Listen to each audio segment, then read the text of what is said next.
दोपहर बुलेटिन में आप सभी का स्वागत है और मैं हूं आपके साथ अरविंद कुमार सिंह और आप देख रहे हैं न्यूज़ 9 नेटवर्क पर आज की खबरें।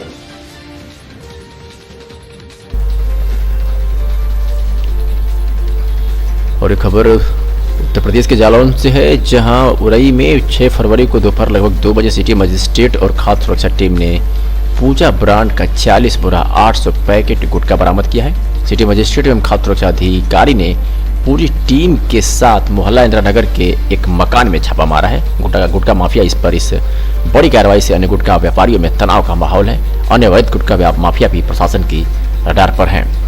तो बड़ी खबर जालौन से, जहां न्यूज़ 9 नेटवर्क की खबर का असर हुआ है। आपको बता दें कि इस खबर को बड़ी प्राथमिकता से न्यूज़ 9 नेटवर्क ने दिखाया था। उसके बाद 6 फरवरी को लगभग 2 बजे सिटी मजिस्ट्रेट और खाद्य सुरक्षा की टीम ने 46 बोरा 800 पैकेट गुटखा छापा मारकर बरामद किया है।